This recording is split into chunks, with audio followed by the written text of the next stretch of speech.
Empezamos. Ujú.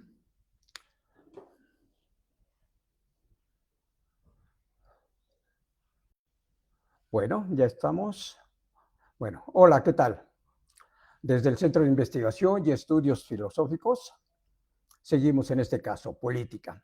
Hablábamos en el segmento anterior acerca de los Estados Unidos como imperio. Bueno, eh, hay dentro de todos los grupos que tenemos, los países, hay humanos que traen esa herencia genética de la bondad y se lleva a cabo.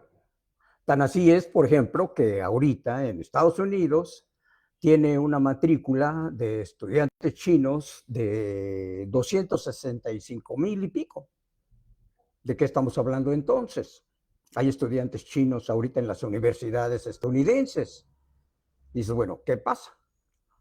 Y hay siempre, en esta expresión humana, siempre hay esta, ah, que se fraguó esta particularidad del ser humano, que es difícil, porque se hizo en millones de años, es difícil que se borre, porque no viene esta expresión, o sea, esta virtud, vamos a llamarla, no viene de una divinidad, sino que está hecha a base del trabajo de nuestros antepasados de millones de años. Entonces, ¿qué es lo que pasó con Estados Unidos?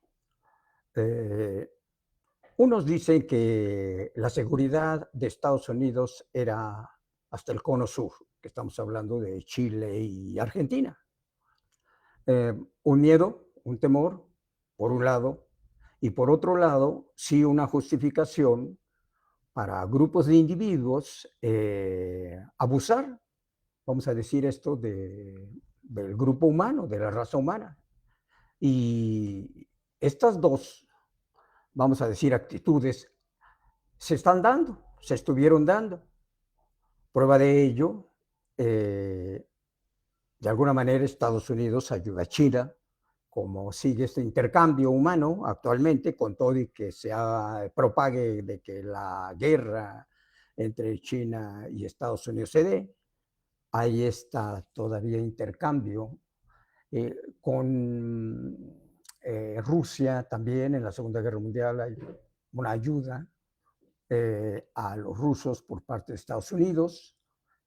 Entonces vemos esta cara humana de este grupo que tal vez el miedo, este temor y también esta intención de, de poder eh, hace un efecto en ellos que a la postre llega a ponerlos en la situación que ahora se encuentra. El efecto, como imperio, llegamos también nosotros a sufrirlo. Se propicia con gobernantes débiles de espíritu, mexicanos, y entonces es más fácil poder dominar, conducir a México, la cercanía con Estados Unidos, y desde, pues se puede observar, desde Díaz Ordaz, todos los gobiernos de México van a ser afines, van a ser condescendientes a los trazos políticos que va a dictar Estados Unidos, y así se hace hasta el periodo de Peña Nieto. ¿Qué pasó después? Se dice partes, eh, se le dio cabida, se le dio el visto bueno a López Obrador por parte de Estados Unidos. Posible, porque cuando pasó el 88 con el ingeniero Cárdenas, realmente hubo un fraude, hubo realmente, sea o no Bartlett culpable de esto, hubo realmente un fraude y por la cual no se dio aquí esta actividad democrática en el país. El 88 fue robado, de cualquier manera fue robado el gobierno demócrata que se había pronunciado eh, eh, en la voz de la persona del ingeniero Cuauhtémoc Cárdenas, y la voluntad de la mayoría del pueblo. Bueno, no pasó, se quedó ahí, en un stand-by, como le dicen, hasta que vinieron ya los abusos grandes de pues los siguientes que se empezó a ver.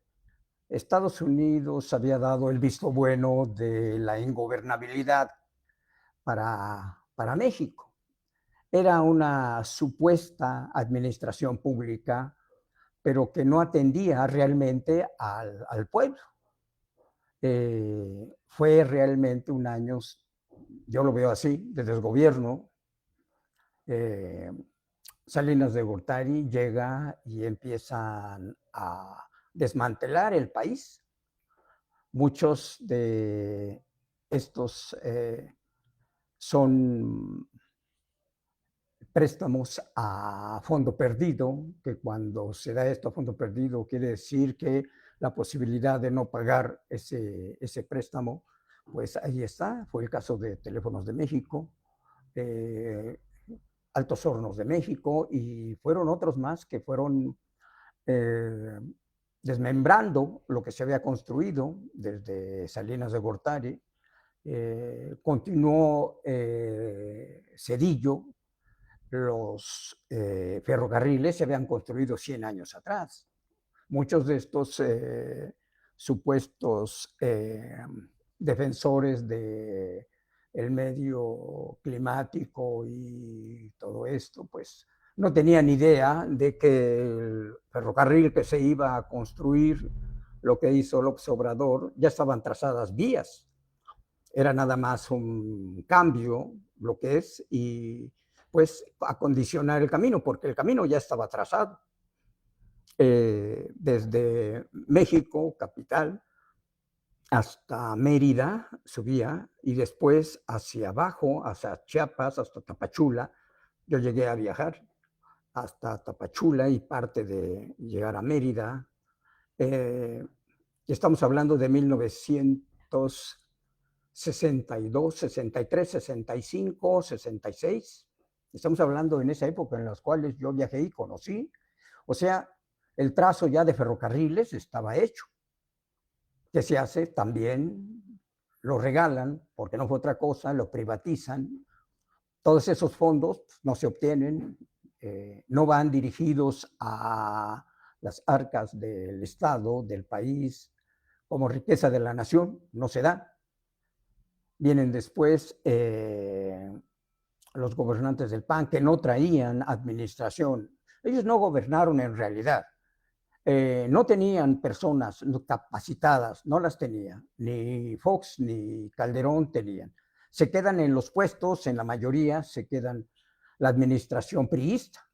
Eso fue lo que pasó. No hay. Como en la actualidad, todavía en el gobierno ahorita de la doctora Sheinbaum, hay mucho personal a nivel dirección, subdirección y secretaría, subsecretaría, que son de los viejos regímenes que están acostumbrados a esa simulación, a ese mutis, a esa indiferencia, y por tal motivo sigue siendo un lastre. De aquí del por qué yo digo que necesariamente tiene que haber unas escuelas. No hay un personal. ¿Cuántos hombres van a sacar al país? ¿10? ¿20? No, no es posible. La complejidad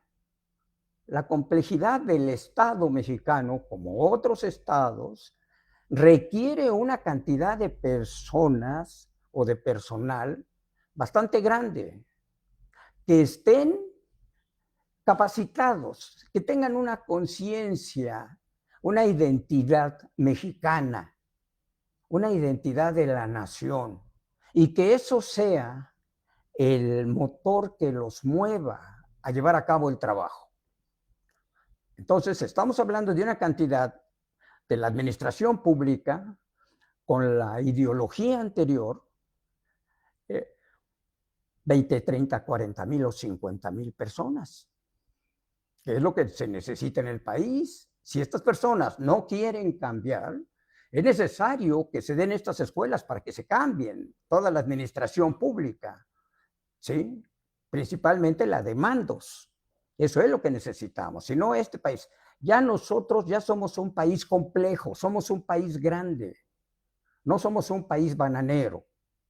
Esto se debe de entender. Y por tanto, ¿sí?, iniciando con nuestros gobernantes de alto mando, direcciones, subdirecciones, gobernadores, presidentes municipales, ya deben de tener claramente la idea de país y qué es lo que necesitamos, que ese es el punto central. No que vengan todavía a improvisar, no, ya no es tiempo de improvisar, ya es tiempo ya de capacidad y necesariamente la capacitación.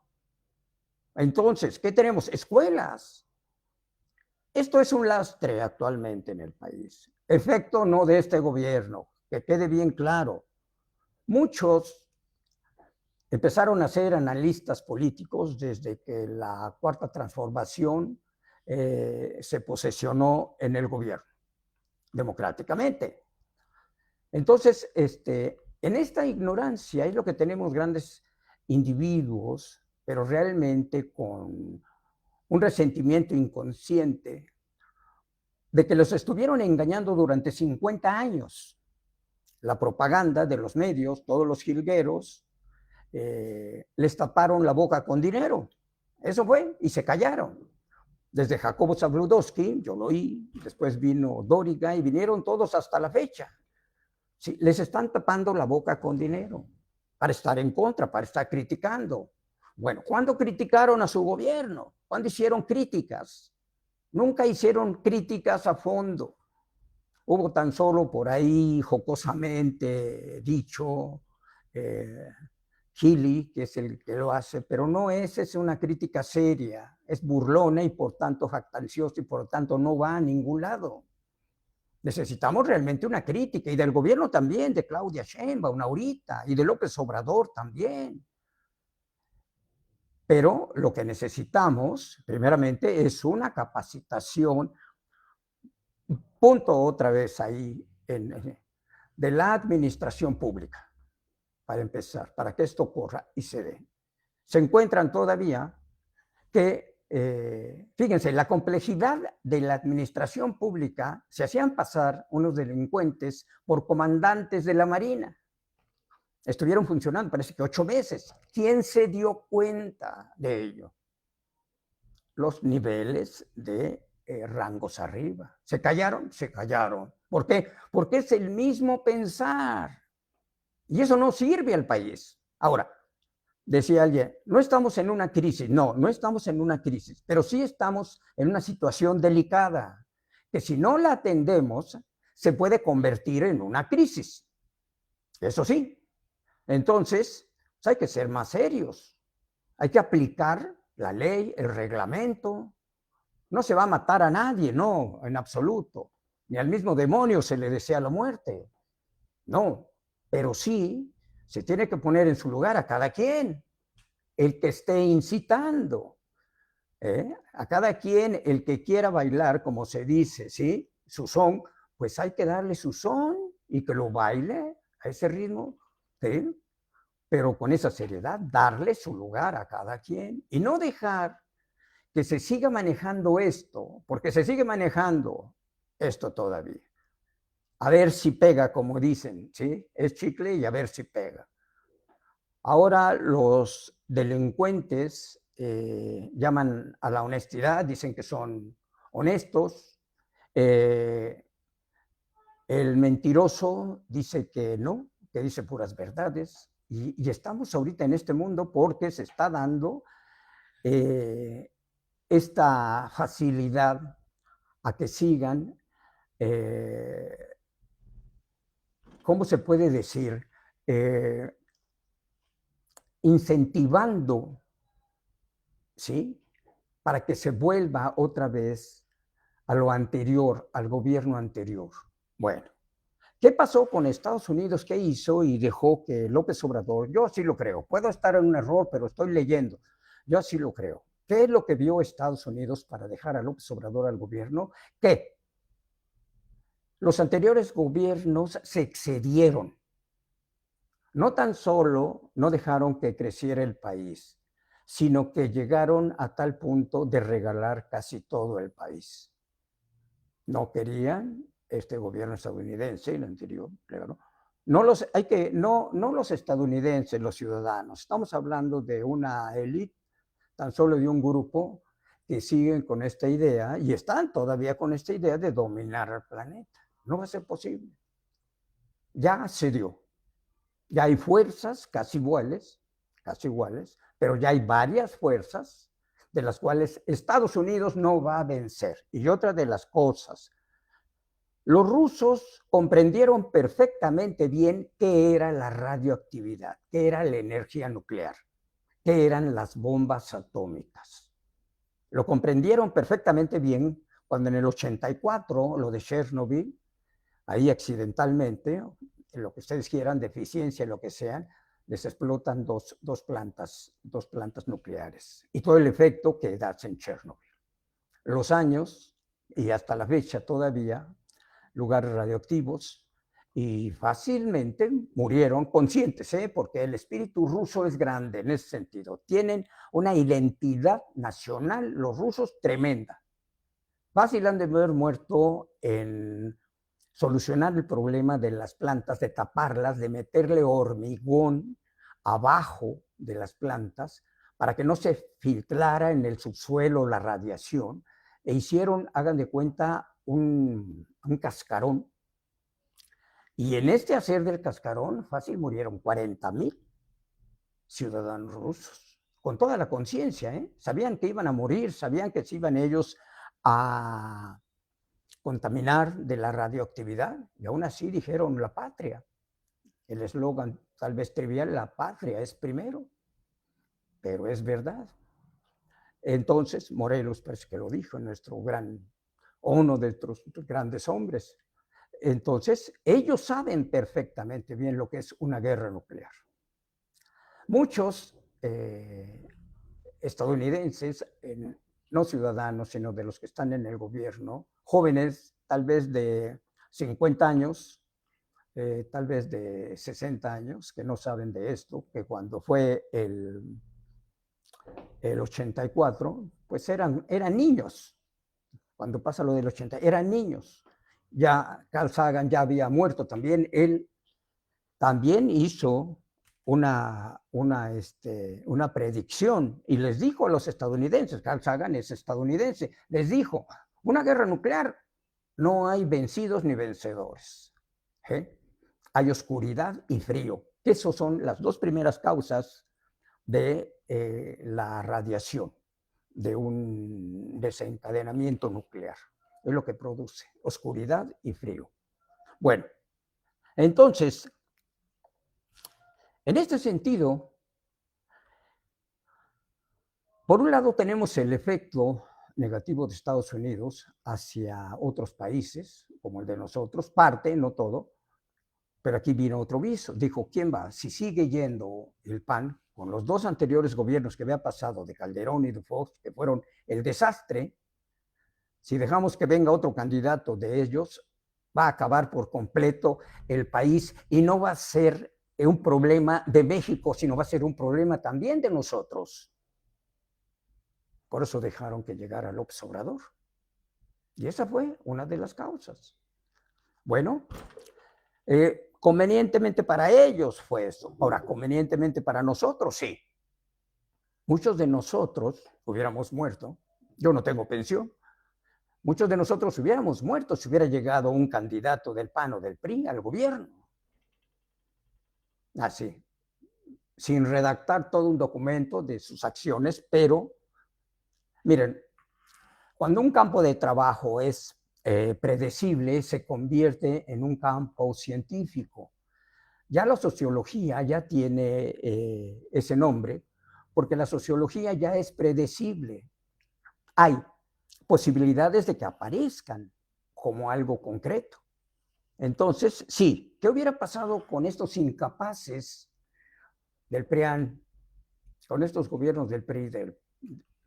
Bueno, ellos ya le habían dado completamente en la torre. Los priistas ya habían dadole muerte a su partido. ¿Sí? Lo que sostiene al PRI es el gran trabajo que se hizo de campo y de la cual todavía hay una gran cantidad de gente que sigue en esto. El PAN jamás hizo, el PAN fue comparsa. Toda su vida fue comparsa hasta que llega al gobierno, pero cuando llega al gobierno no tiene la capacidad de gobernar y se ve obligado a que gobierne el PRI. Y eso fue lo que pasó, claro, con las voluntades del rey en turno, del emperador en turno, que fue Fox y que fue Calderón, los cuales no tenían ni idea de lo que era gobernar un país. Y sí, siguen en ese sentido destrozando al país.